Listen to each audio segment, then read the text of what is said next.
জানো কেন অনেক দিন ভিডিও তোমাদের সাথে ঠিকঠাক করে শেয়ার করা হচ্ছিল না? আমরা নতুন ফোন কিনেছি তার জন্য। মাসের শেষ হলেও আমাদেরকে ফোনটা কিনতেই হলো, তার কারণ ফোনটার অবস্থা খুব খারাপ হয়ে গিয়েছিল। ওই ফোনটা এক্সচেঞ্জ করে নতুন একটা ফোন কিনেছি।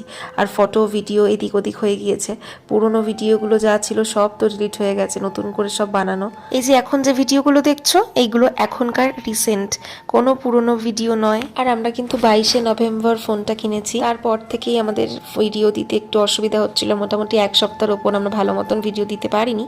তো এখন আমার খুব খিদে পেয়ে গেছিলো, তো আমি ভাবলাম তোমাদের সাথে ভিডিওটা শেয়ার করি। আর এই ভিডিওটার মাধ্যমে জানানো হয়ে যাবে যে আমি এতদিন কেন ভিডিও আপলোড করতে পারিনি, ভুলভাল ভিডিও দিয়েছি, যাতে তোমরা আমাদের সাথে থাকো, টাচ আপে থাকো, কারণ তোমরা কিছুই জানতে পারছিলে না কেন ভিডিওটা দেওয়া হয়নি। তার জন্য একটা ছোট্ট ভিডিওর মাধ্যমে তুলে ধরলাম। কেমন লাগলো ভিডিওটা জানিও, আর আশা করি তোমরা পাশে থাকবে।